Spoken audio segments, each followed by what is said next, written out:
नमस्ते दोस्तों, easy study channel आपका स्वागत करता है। दोस्तों, आज है 8 जुलाई। आइए शुरू करते हैं आज के 10 महत्वपूर्ण प्रश्नों से। शुरुआत करने से पहले आपसे वही एक निवेदन, यदि अभी तक आपने हमारे चैनल को सब्सक्राइब नहीं किया है तो सब्सक्राइब कर लें और बेल आइकन को प्रेस कर दें। सारे प्रश्न महत्वपूर्ण हैं, इसलिए वीडियो को अंत तक देखें, बीच में ना छोड़ें। किस वस्तु को अब आवश्यक वस्तु अधिनियम 1955 के दायरे से बाहर कर दिया गया है? Face mask, hand sanitiser, chloroquine. D option, A और बी दोनों, यानी फेस मास्क और हैंड सैनिटाइजर। महत्वपूर्ण तथ्य, फेस मास्क और हैंड सैनिटाइजर को अब आवश्यक वस्तु अधिनियम 1955 के दायरे से बाहर कर दिया गया है। उपभोक्ता मामलों की सचिव लीना नंदन ने मंगलवार को यह जानकारी दी। अब भारतीय रेलवे जल्द ही कहां सौर ऊर्जा की मदद से ट्रेनों के संचालन की तैयारी करने जा रहा है?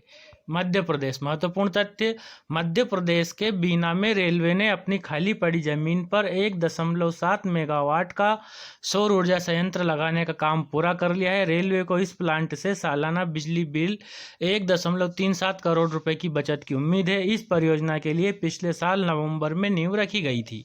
फिलहाल बिना सोलर प्लांट का व्यापक परीक्षण किया जा रहा है। वैश्विक रियल एस्टेट पारदर्शिता सूचकांक में भारत का स्थान कौन सा रहा है? 34वां। महत्वपूर्ण तथ्य, वैश्विक रियल एस्टेट पारदर्शिता सूचकांक में भारत का स्थान 34वां रहा है। रियल एस्टेट बाजार से जुड़े नियामकीय सुधार, बाजार से जुड़े बेहतर आंकड़े और हरित पहलों के चलते देश की रैंकिंग में 1 अंक का सुधार हुआ है। सूचकांक में कुल 99 देशों की रैंकिंग की गई, इसमें शीर्ष पर ब्रिटेन है। वैश्विक संपत्ति सलाहकार कंपनी JLL इस द्विवार्षिक सर्वेक्षण को करती है। देश की रियल एस्टेट बाजार को वैश्विक स्तर पर आंशिक पारदर्शिता श्रेणी में रखा गया है। प्रधानमंत्री नरेंद्र मोदी गुरुवार से कहां शुरू हो रहे इंडिया ग्लोबल वीक 2020 को संबोधित करेंगे? ब्रिटेन। महत्वपूर्ण तथ्य, प्रधानमंत्री गुरुवार से ब्रिटेन में शुरू हो रहे इंडिया ग्लोबल वीक 2020 को संबोधित करेंगे। अपने इस वर्चुअल वैश्विक संबोधन में वह भारत के व्यापार और विदेश निवेश पर अपने विचार रखेंगे। कोविड-19 वैश्विक महामारी के चलते पीएम मोदी ऑनलाइन इस अंतर्राष्ट्रीय आयोजन से जुड़ेंगे। भारत के वैश्वीकरण को देखते हुए यहां भारत को कई बड़े निवेश और उत्पादन के अवसर मिलने की उम्मीद है। कौन सा राज्य देश का पहला ऐसा राज्य बन गया है जहां 100% घरों में LPG कनेक्शन है? हिमाचल प्रदेश। महत्वपूर्ण तथ्य, हिमाचल प्रदेश देश का पहला ऐसा राज्य बन गया जहां 100% घरों में LPG कनेक्शन है। मुख्यमंत्री जयराम ने इसकी घोषणा 6 जुलाई को की। उन्होंने बताया कि केंद्र सरकार की प्रधानमंत्री उज्ज्वला योजना के तहत राज्य में 1.36 लाख परिवारों को इस योजना से लाभ हुआ। राज्य सरकार ने केंद्र की इस योजना के तहत लाभ नहीं पा सके परिवारों के लिए हिमाचल गृहिणी सुविधा योजना शुरू की थी। राज्य की इस योजना के तहत 2.8 लाख परिवारों को निःशुल्क गैस कनेक्शन मुहैया कराए गए। किस राज्य सरकार ने राज्य में बुनकरों के लिए नेकर सम्मान योजना की घोषणा की है?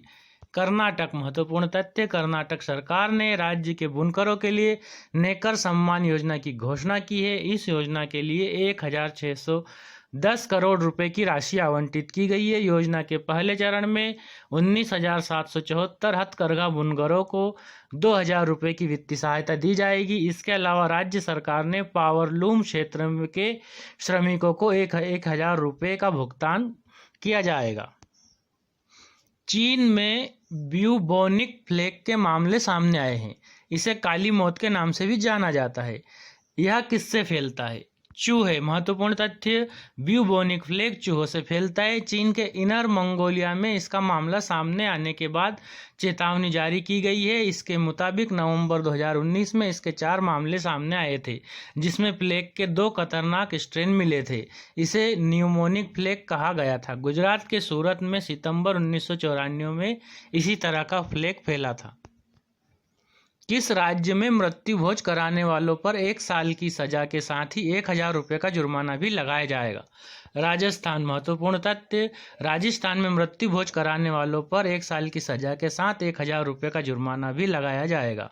अपराध शाखा के डीआईजी किशन सहाय ने सभी एसपी को मृत्यु भोज पर लगाम लगाने के आदेश जारी किया है।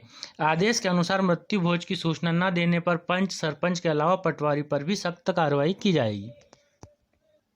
कोरोना वायरस महामारी के बीच इंग्लैंड और किस देश के बीच टेस्ट श्रृंखला के जरिए अंतर्राष्ट्रीय क्रिकेट बहाल होगा? West Indies. महत्वपूर्ण तथ्य, कोरोना वायरस महामारी के बीच इंग्लैंड और वेस्ट इंडीज के बीच बुधवार से शुरू हो रही टेस्ट श्रृंखला के जरिए अंतर्राष्ट्रीय क्रिकेट बहाल होगा। क्रिकेट के सबसे पारंपरिक प्रारूप के जरिए खेल के नए युग का सूत्रपात होने जा रहा है, जिसमें मैदान पर खिलाड़ियों में जोश भरने वाले दर्शक नहीं होंगे, खिलाड़ी गले नहीं मिल सकेंगे, हफ्ते में 2 बार कोरोना जांच होगी और खिलाड़ी होटल से बाहर नहीं जा सकेंगे। विश्व स्वास्थ्य संगठन यानी WHO से आधिकारिक तौर पर किसने अलग होने का फैसला लिया है? अमेरिका। महत्वपूर्ण तथ्य, विश्व स्वास्थ्य संगठन से आधिकारिक तौर पर अमेरिका ने अलग होने का फैसला लिया है। मीडिया रिपोर्ट के अनुसार डोनाल्ड ट्रंप प्रशासन ने अमेरिका को WHO से औपचारिक रूप से अलग कर लिया है। ये थे आज के महत्वपूर्ण प्रश्न। यदि आपको अच्छे लगे हों तो वीडियो को लाइक करें, अपने दोस्तों में शेयर करें और हमारे चैनल इजी स्टडी को जरूर सब्सक्राइब कर लें, साथ ही बेल आइकन को भी प्रेस कर दें। आप सभी लोगों का बहुत बहुत धन्यवाद। आपका दिन शुभ हो। जय हिंद, जय भारत।